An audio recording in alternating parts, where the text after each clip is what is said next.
ونستغفره ونعوذ بالله من شرور أنفسنا وسيئات أعمالنا من يهده الله فلا مضل له ومن يضلل فلا هادي له وأشهد أن لا إله إلا الله وحده لا شريك له وأشهد أن محمدا عبده ورسوله أما بعد فإن خير الحديث كتاب الله وخير الهدي هدي محمد صلى الله عليه وسلم وشر الأمور محدثاتها وكل محدثة بدعة وكل بدعة ضلالة وكل ضلالة في النار. أعوذ بالله السميع العليم من الشيطان الرجيم. بسم الله الرحمن الرحيم. يا أيها الذين آمنوا اتقوا الله وابتغوا إليه الوسيلة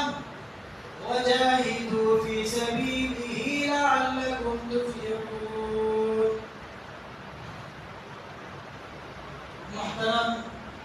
و معزز مصلیان گرامی قدر، آج کے خطبہ جمعہ میں مختصر طریقے سے اور مختصر انداز میں آپ کے سامنے توسل یا وسیلہ کے سلسلے میں گفتگو کی جائے گی. توسل یہ ہمارے سماج اور معاشرے میں پنپتا ہوا ایک ایسا موضوع اور مسئلہ ہے جو عوام الناس کے مابین بڑا اختلاف اور اضطراب پایا جاتا ہے. عوام الناس اس کی صحیح گہرائی اور گہرائی تک نہیں پہنچنا. بعض حضرات توسل میں بہت زیادہ غلو کر جاتے ہیں تو بعض حضرات اس میں بہت زیادہ متساہل کے شکار ہو جاتے ہیں. تو اسی کے تعلق سے چند چیزیں آپ کے سامنے بیان کرنے کی کوشش کی جائے. اللہ تبارک و تعالیٰ سے دعا ہے کہ مولا کریم مجھے حق بات کہنے اور ہم سب کو ان کہی گئی حق باتوں پر عمل کرنے کی توفیق نصیب فرمائے.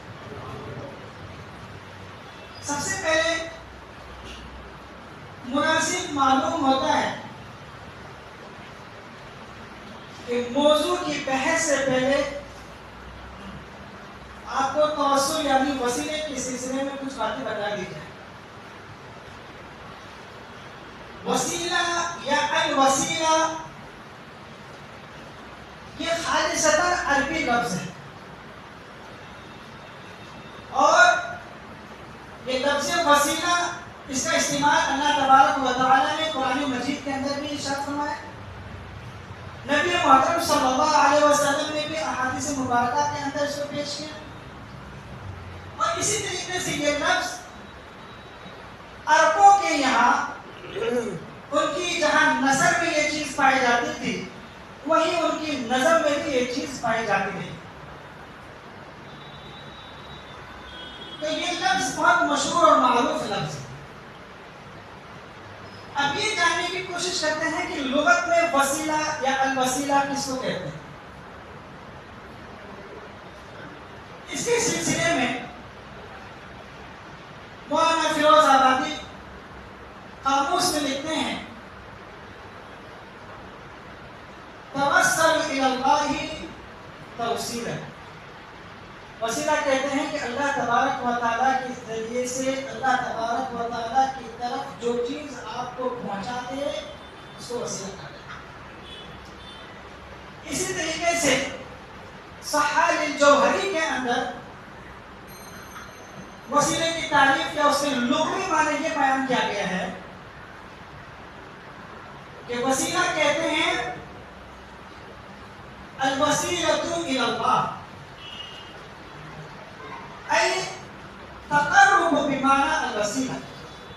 یعنی اللہ تبارک و تعالیٰ کی طرف جو چیز آپ کو کر دے، جو چیز آپ کی رہنمائی اللہ کی بارگاہ کی طرف کر دے، اس کو وسیلہ کہتے ہیں۔ اس کا تعریف کیا نکلا کہ وسیلہ ہر اس عمل کو کہا جاتا ہے جس کے ذریعے سے بندہ مومن اللہ رب العالمین کا قرب حاصل کرے، یعنی وہ اعمال جو اللہ رب العالمین کے قرب حاصل کرنے کا ذریعہ بنتا ہے، جس کے ذریعے سے ایک بندہ اللہ کا قریبی بندہ ہو جاتا ہے، جن چیزوں کی کرنے کی وجہ سے، جن اعمال کو انجام دینے کی وجہ سے اس کو وسیلہ کہا۔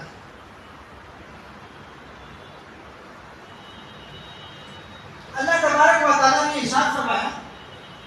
سورہ مائدہ کے اندر، یا ایھا الذین آمنوا اتقوا اللہ وابتغوا الیہ الوسیلہ، کہ اے مومنو اللہ رب العالمین سے ڈرتے رہو، اللہ کا تقوی اختیار کرو، اس کا خوف، اس کی خشیت، اس کی محبت اپنے دل و جان کے اندر پیوست کرو، اپنے ذہن و دماغ میں راسخ کر لو، جازم کر لو اللہ رب العالمین کا ڈر اور اس کے خوف۔ وَابْتَغُوا إِلَيْهِ الْوَسِيلَةَ، اور اس کی طرف وسیلے کو تلاش کیا کرو، یعنی جن چیزوں کے ذریعے سے تم رب العالمین کا قرب حاصل کر سکو ان چیزوں کو تلاش کیا کرو اور ان چیزوں پر عمل کیا کرو تاکہ اس کے ذریعے سے تم اللہ کا قریبی بندہ بن جاؤ۔ اس آیت کے سلسلے میں وَابْتَغُوا إِلَيْهِ الْوَسِيلَةَ جو مائدہ کی آیت آپ کو پیش کی گئی، اس کے تعلق سے امام المفسرین حافظ ابن جریر الطبری رحمہ اللہ، اسی طریقے سے بحر الامہ حضرت عبداللہ ابن عباس رضی اللہ تعالی عنہما، اسی طریقے سے آپ کے شاگرد خاص حضرت قتادہ رحمہ اللہ،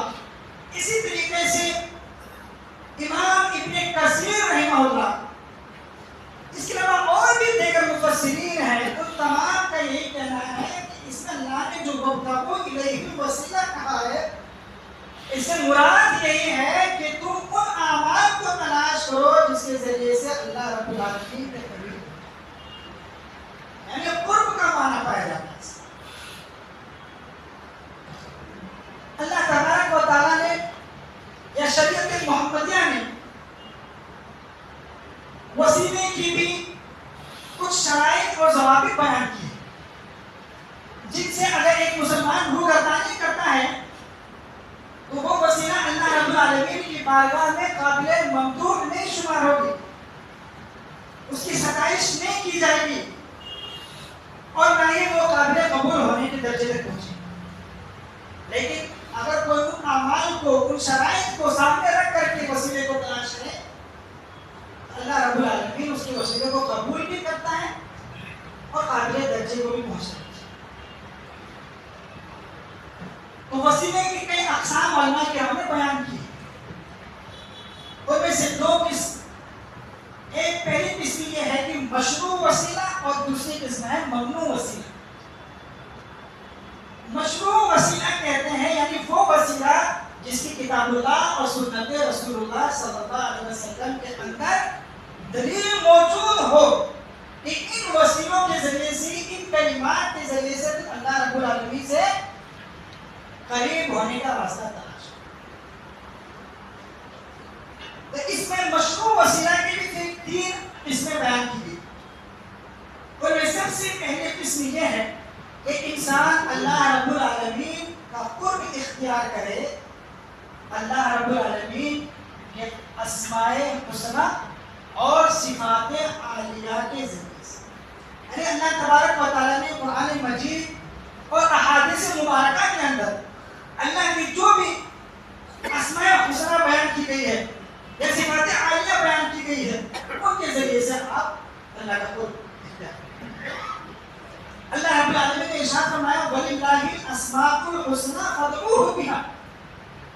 کہ اللہ رب العالمین کے بہترین نام ہے، اللہ رب العالمین کے لیے بہترین نام ہے۔ یہاں اللہ نے حسنہ کو اس میں تفضیل استعمال کیا ہے فعلا کے وزن پر، یعنی اللہ رب العالمین نے اپنے کلام مجید کے اندر اور شریعت محمدیہ کے اندر بہت ہی بہترین اور جامع اور معنی خیز اللہ رب العالمین کے اسماء موجود ہیں، لہذا فادعوہ بہا، تو تمہارے لیے ضروری ہے کہ تم ان اسماء حسنہ اور صفات عالیہ کے ذریعے سے اللہ رب العالمین سے دعا کریں۔ یعنی اس کا کیا مطلب ہوا؟ ایک بندہ جب بھی رب العالمین کے سامنے دست دراز ہو، دعا کرنے کے لیے دونوں ہاتھوں کو اوپر اٹھائے، اپنے مقاصد تک پہنچنے کے لیے یا تکالیف و پریشانی سے دو چار ہے اس سے دور ہٹنے کے لیے، جب وہ بندہ اللہ کے سامنے اپنے دونوں ہاتھوں کو بلند کرے تو اس کے لیے یہ اخلاقی ذمہ داری ہے کہ وہ اپنی حاجات اور ضروریات کو اللہ رب العالمین کے سامنے پیش کرنے سے پہلے اللہ رب العالمین کے اسماء حسنہ کو پہلے پیش کرے اور صفات عالیہ کو پیش کرے۔ یعنی جو بھی اللہ رب العالمین کی بہترین نام قرآن و حدیث کے اندر موجود ہے، پہلے ان کے ذریعے سے رب العالمین کی تحمید بیان کرے، اس کی توصیف بیان کرے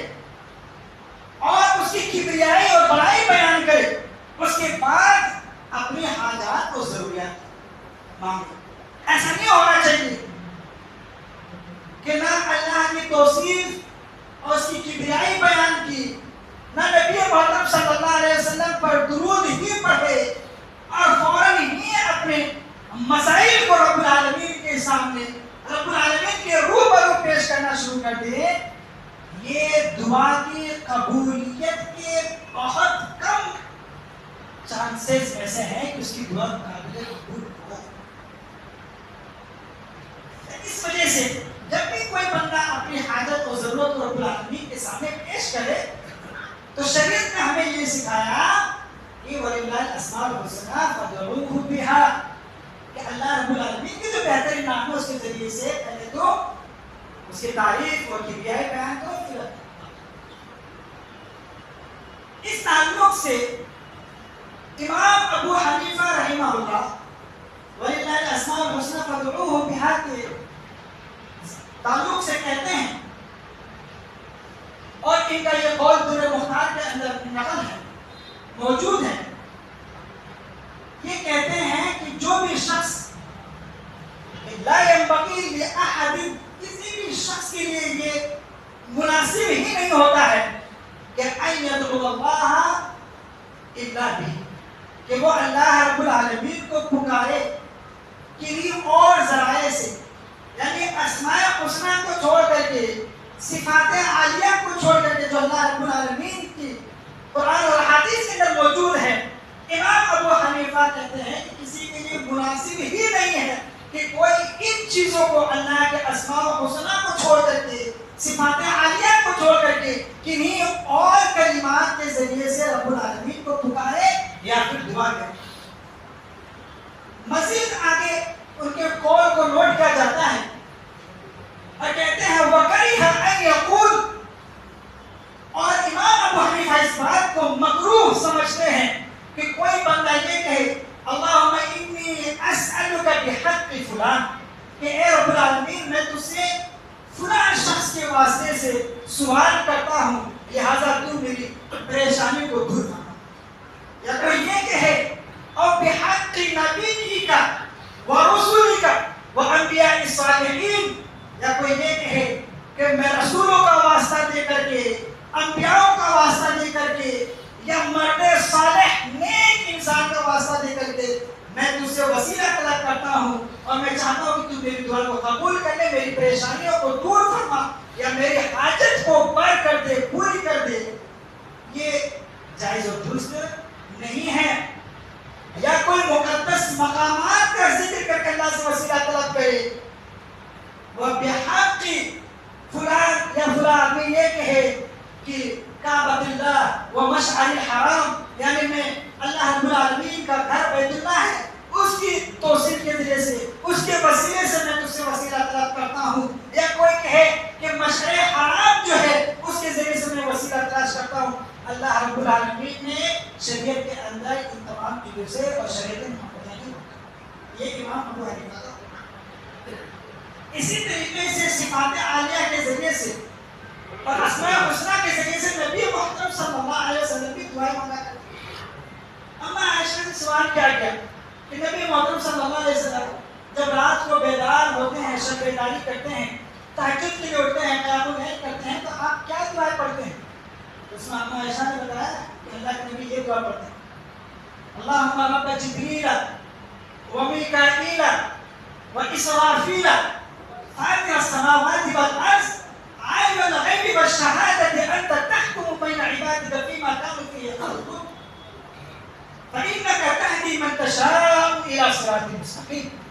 نبی محترم ان چیزوں کے ذریعے سے، ان وسائل کے ذریعے سے، وسیلے کے ذریعے سے اللہ سے تقرب حاصل کرتے ہیں. اللہ کے نبی کہتے تھے: اے رب العالمین، اے جبرائیل، میکائیل، اسرافیل کے رب، اے زمین و آسمان کے پیدا کرنے والے. ان تمام چیزوں کے ذریعے سے اللہ کے نبی کی سلسلے میں آتا ہے کہ آپ وسیلہ کرتے ہیں. اب دوسری قسم جو آتی ہے وسیلے کی، وہ یہ آتی ہے اعمال صالحہ کے ذریعے سے وسیلہ کرنا اللہ سے کوئی حاصل. یہ ہماری شریعت کے اندر جائز ہے، اور جائز ہی نہیں بلکہ حدیث کے اندر بھی موجود ہے. راوی حدیث عبداللہ ابن عمر بیان کرتے ہیں کہ نبی محترم صلی اللہ علیہ وسلم نے پچھلی امتوں کا ایک واقعہ بیان کیا. 3 لوگوں کا اس واقعے میں موجود ہے، جس کو اصحاب غار سے بھی تعبیر کیا جاتا ہے، اور قرآن نے اس کو اصحاب الکہف کے لقب سے بھی پکارا ہے. وہ 3 آدمی کسی سفر کی وجہ سے کہیں جا رہے تھے. انہیں ایک جگہ کی، ایک مناسب جگہ کی تلاش ہوئی جہاں جا کر کے رات کو وہ ٹھہر سکے. تو مختصر واقعہ یہ ہے، واقعہ بڑا لمبا ہے لیکن مختصر بیان کرنا یہ ہے کہ جب وہ وہاں ٹھہرتے ہیں، اتفاقاً اللہ رب العالمین کی قدرت کہ پہاڑ سے ایک بھاری چٹان آ کر کے اس گفے میں آ جاتا ہے، اس کے دروازہ بند کر دیتا ہے. اب ان کے پاس کوئی ایسا ذریعہ نہیں ہوتا ہے کہ جس کے ذریعے سے وہ باہر نکل سکے. تو امام مسلم کے اندر یہ لفظ موجود ہے، ہم نے بیان کیا ہے کہ ایک شخص نے کہا کہ اب ہمارے لیے بچاؤ کا ایک ہی راستہ ہے کہ ہم اللہ رب العالمین کی طرف اپنے وسیلے کو تلاش کریں. یعنی جو کچھ ہم نے اپنی زندگی میں کبھی کوئی نیک عمل کیا ہے، تو ان نیک اعمال کے ذریعے سے اللہ رب العالمین کا قرب حاصل کرے اور دعا کرے. امکان ہے ممکن کہ اللہ رب العالمین ہمیں اس مصیبت سے بچائے. تو 3 شخص تھے، ان میں سے پہلا شخص اس نے یہ دعا کی کہ اے رب العالمین، میرے والدین بوڑھے اور بزرگ تھے، میں ان کے لیے دودھ ان کے سامنے پیش کرتا تھا، اور جب تک میں ان کو دودھ نہ پلا دیتا اس سے پہلے میں اپنے گھر والے، اپنے اہل و عیال تک کو دودھ نہیں پیش کرتا تھا. ایک دفعہ کا واقعہ یوں ہوا کہ کسی درخت کی تلاش میں دور پہنچ گئے، گھر واپسی میں تاخیر ہوئی، آ کر کے دودھ دوہا جانور سے، اور اس کے بعد اپنے والدین کے پاس جاتے ہیں. جا کر کے دیکھتے ہیں کہ دونوں آرام کر رہے ہیں، دونوں گہری نیند میں مبتلا ہیں. اس شخص نے مناسب نہ سمجھا کہ والدین کو تکلیف دی جائے، پریشانی دی جائے، یا ان کی نیند میں خلل ڈالی جائے. اس نے مناسب یہی سمجھا کہ وہیں پر کھڑا رہا جائے جب تک کہ وہ بیدار خود نہ ہو. جب خود بیدار ہوتے ہیں، اور بیدار اس وقت ہوتے ہیں جبکہ صبح ہونے کو ہوتی، تو اس وقت انہوں نے ان کو دودھ پیش کیا. تو اس نے اللہ کے سامنے یہ درخواست کی کہ میں نے یہ عمل تیری رضا خوشنودی کے لیے کیا، اگر تیرے نزدیک یہ قابل قبول ہے تو ہمیں اس مصیبت سے باہر نکال۔ اللہ رب العالمین نے اس شیطان کو تھوڑا سا کھسکا دیا۔ اسی طریقے سے دوسرا شخص جس نے اپنے چچا زاد بہن کے ساتھ غلط کام کرنے کا ارادہ کیا تھا، لیکن جب اس لڑکی نے اس کو اللہ کا واسطہ دیا، اللہ کے خوف کا واسطہ دیا، تو اس نے غلط کام کرنے سے اپنے آپ کو بچا لیا اور مزید اس کو کچھ تحفے تحائف بھی دیے۔ اسی طریقے سے تیسرے شخص نے اس کے سامنے بہت سارے مزدور کام کیا کرتے تھے، سب کو مزدوری دیتا تھا، لیکن ایک شخص اپنی مزدوری دینے سے پہلے ہی وہ چلا جاتا ہے۔ ایک لمبے اور طویل عرصے کے بعد آ کر کے کہتا ہے کہ میری مزدوری تو جو رہ گئی تھی، تو اس شخص نے اس کی مزدوری کو اپنے کام پہ لگا لیا تھا مالک نے، جس کی وجہ سے وہ بہت زیادہ کام اس کا بڑھ گیا، کاروبار میں ترقی ہوئی۔ اس نے کہا کہ جتنے بھی چوپائے، گائے، بیل، بھینس، اونٹ اور غلام ہیں، یہ سب کے سب تیرے ہی پیسے کے ذریعے سے ہوئے ہیں، لہٰذا ان تمام کو تمہیں۔ حالانکہ طریقہ تو یہ بنتا تھا کہ جتنے اس کی محنت تھی اتنا دے دیتا، لیکن اس نے مزید وہاں پر ہمدردی اور دریا دلی کا واسطہ دیتے ہوئے یہ کہا کہ جتنے بھی چیزیں سب دے دیں، تو مزدور ساری چیزیں لے کر کے چلا جاتا۔ تو اس نے بھی یہ واسطہ اللہ کے سامنے پیش کیا کہ یہ چیز میں نے صرف اور تیرے خوشنودی کے لیے کی ہے، اگر تو اس سے راضی ہے تو مجھے اس مصیبت سے باہر نکال۔ لہٰذا اللہ تبارک و تعالیٰ نے پورے چٹان کو وہاں سے نکال دیا اور کھسکا دیا، جس کے بعد وہ تینوں لوگ اس غار سے واپس آئے۔ تو پتہ یہ چلا کہ آدمی اپنے نیک اعمال کے ذریعے سے بھی اللہ کا قرب حاصل کر سکتا ہے۔ تیسری چیز وہ یہ ہے کہ آدمی جہاں صفات عالیہ کے ذریعے سے اللہ کا قرب حاصل کر سکتا ہے، اپنے اعمال صالحہ کے ذریعے سے اللہ کا قرب حاصل کر سکتا ہے، وہی ایک مرد مومن کے ذریعے سے بھی قرب حاصل کر سکتا ہے۔ وہ کس طریقے سے؟ وہ اس طریقے سے کہ ایک آدمی کو اس بات کا علم ہے کہ میں شریعت پر اتنے مکمل طریقے سے عمل پیرا نہیں، مضبوطی کے ساتھ میں شریعت پر عمل پیرا نہیں ہوتا ہوں، میرے ساتھ بہت ساری خطائیں ہو جاتی ہیں، لغزشیں ہو جاتی ہیں، فرائض میں کوتاہی ہو جاتی ہے، نوافل میں کوتاہی ہو جاتی ہے، اور بھی بہت دیگر چیزوں میں کوتاہی ہو جاتی ہے۔ لہٰذا ایک شخص ایسا ہوتا ہے جو عالم ہوتا ہے، عالم باعمل ہوتا ہے، یا کوئی ایسا شخص ہوتا ہے جو مرد مومن ہوتا ہے، صالح مرد ہوتا ہے، فرائض کو ادا کرتا ہے، دیگر واجبات کو ادا کرتا ہے، نوافل کی پابندی کرتا ہے، تو وہ ایک نیک آدمی معاشرے کے اندر شمار کیا جاتا ہے۔ تو اب اس کے لیے جائز اور درست آتا ہے کہ وہ جا کر کے اس نیک آدمی سے جا کر کے کہے کہ آپ ہمیں اپنی دعاؤں میں یاد رکھنا، یا یہ کہے کہ آپ میرے لیے دعا کر دے کہ فلاں فلاں مصیبتیں مجھ سے دور ہو جائیں اور فلاں فلاں کام حاصل ہو۔ تو یہ بھی جائز۔ اس کی بھی دلیل احادیث کے اندر ملتی ہے کہ نبی محترم صلی اللہ علیہ وسلم ایک مرتبہ خطبہ دے رہے تھے مسجد نبوی میں کہ اچانک ایک دیہاتی گاؤں والا آتا ہے اور آ کر کے سامنے کھڑے ہو کر کے عرض کرتا ہے، اے اللہ کے نبی، مال برباد ہو گئے، جانور ہلاک ہو گئے، بچے بھوکے بلبلا رہے ہیں، روزی روٹی کے تمام اسباب بند ہوتے ہوئے نظر آ رہے ہیں، لہٰذا آپ اللہ رب العالمین کی بارگاہ میں دعا کرتے ہیں کہ اللہ ہمارے اوپر بارش کی برکھا نازل۔ نبی محترم صلی اللہ علیہ وسلم نے جب دیہاتی کی فریاد سنی، فوراً کہتے ہیں راوی حدیث کہ اللہ کے نبی نے وہیں پر منبر پہ کھڑے ہوتے ہی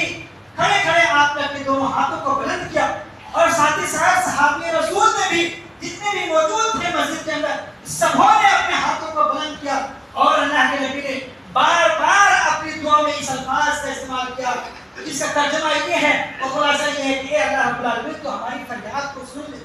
تو ہم پر اپنی رحمتوں کی برکھا کا نزول فرما۔ ہوتا یہ ہے، راوی حدیث فرماتے ہیں کہ حضرت انس کہتے ہیں کہ جب میں گھر سے مسجد آیا تھا تو میں نے آسمان کو دیکھا تھا، آسمان میں بدلی کا نام و نشان تک نہیں پایا، آسمان شیشے کی طرح صاف و شفاف تھی، لیکن اللہ کے نبی نے اور صحابہ کرام نے اپنے ہاتھوں کو نیچے نہیں کیا، اس سے پہلے اس زوردار طریقے سے اللہ رب العالمین نے 7 آسمانوں کے اوپر سے یہ حکم فرمایا کہ مدینے کے اندر بارش ہو، اور اس قدر بارش کی برکھا کا نزول ہوا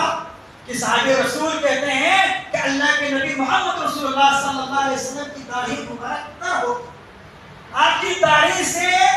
بارش کے قطرات گرنے لگے.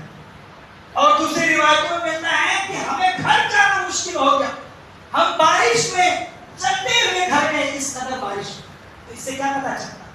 اس سے یہ پتا چلتا ہے کہ یہ جائز وسیلہ ہے. ایک مومن، ایک مسلمان، ایک مرد مومن سے، ایک صالح مرد سے، ایک نیک انسان سے بھی جا کر کے دعا کرا سکتا ہے، وسیلہ اور قرب حاصل کر سکتا ہے. یہ ہو گئی آپ کے جائز وسیلے کی چند صورتیں، اس کے احکامات. اور یہ ضروری ہے مسلمان کے لیے کہ وسیلے کو تلاش کرے. اب مختصر سے 2 منٹ کے اندر ممنوع وسیلہ کو بیان کرنا بہت زیادہ ضروری ہے، ورنہ خطبہ ادھورا رہ جائے. ممنوع وسیلہ یہ ہے کہ کوئی بھی شخص ان اعمال کے ذریعے سے یا ان اقوال اور افعال کے ذریعے سے اللہ کا قرب اختیار کرنے کی کوشش کرے جو کتاب اللہ سنت رسول اللہ کے اندر موجود نہیں. کوئی آدمی کہے کہ میں فلاں شخص کی ذریعے سے یا فلاں شخص کی وجاہت کے ذریعے سے اللہ تعالیٰ قرب حاصل کرنا چاہتا ہوں، تو یہ جائز و درست نہیں. امام ابو حنیفہ کا میں نے قول نوٹ کیا، اس کا مختصر سا خلاصہ یہی ہے کہ کسی کے لیے جائز و درست نہیں ہے کہ کسی مقدس مقامات کے ذریعے سے کوئی قرب حاصل کرے، یا کسی کوئی مبارک یا بابرکت شخص کے ذریعے سے قرب حاصل کرنے کی کوشش کرے، یا یہ کہے اپنی دعا میں کہ تو میرے مسائل کو دور فرما فرشتوں کی وجہ سے، جبرائیل کی وجہ سے یا نبیوں کی وجہ سے. یہ کہنا جائز و درست نہیں. نہ تو کسی شخص کے ذریعے سے وسیلہ کیا جا سکتا ہے، نہ کسی شخص کے جاہو جلال کے ذریعے سے وسیلہ کیا جا سکتا ہے. یعنی اس کے ذریعے سے قسم کھا کر کے اللہ سے قسم کھائے کہ میں فلاں شخص پر قسم کھاتا ہوں، یا فلاں نبی کی قسم کھا کر کے اللہ تجھ سے وسیلہ طلب کرتا ہوں کہ تو میری حاجت کو پورا کر دے. یہ بھی جائز و درست نہیں ہے، کیونکہ اللہ یجیر ہے، اس کے اوپر کوئی یجار نہیں. اللہ خود وہ ہے جو لوگوں کو پناہ دیتا ہے، اللہ کو کوئی پناہ دینے والا نہیں ہے. اور نہ ہی کوئی کسی مقدس مقامات کی جگہ یا اس طرح کی چیزوں کے ذریعے سے ہی وسیلہ یا قرب حاصل کر سکتا ہے. تو یہ مختصر سی چیزیں تھیں، حالانکہ اور بھی بہت ساری چیزیں ہیں، لیکن میں سمجھتا ہوں مختصر طور پر کچھ چیزیں آپ کے سامنے آ گئی. تو ضرورت اس بات کی ہے کہ خطبہ جمعہ میں جو چیزیں پیش کی گئی ان پر عمل کرنے کی کوشش کی جائے، اور جن چیزوں سے اللہ کے رسول نے ہمیں روکا ہے وسیلے کے تعلق سے، تقرب الہی کے تعلق سے، ان چیزوں سے جن سے روکا ہے ان سے رکیں، اور جن چیزوں کے ذریعے سے اللہ کا قرب حاصل ہوتا ہے ان کے ذریعے سے اللہ کا قرب حاصل کرے. اللہ تبارک و تعالیٰ سے دعا ہے کہ مولا کریم ہم سب کے اعمال کو قبول فرمائے، ہم سب کو کتاب و سنت کے مطابق زندگی گزارنے کی توفیق نصیب فرمائے، ہم سب کو اس دنیا کے اندر خیر و بھلائی نصیب فرمائے، آخرت میں ہم سب کا ٹھکانہ جنت الفردوس نصیب فرمائے، اور ہم میں سے جو مسلمان اس دنیا سے جا چکے ہیں ان کے کروٹ کروٹ ان کو قبروں میں چین اور سکون نصیب فرمائے، اور ہم میں سے جو مسلمان پریشان حال ان کی پریشانیوں کو دور فرمائے. آمین. وصلی اللہ علی نبینا محمد و آلہ و اصحابہ اجمعین. والسلام علیکم.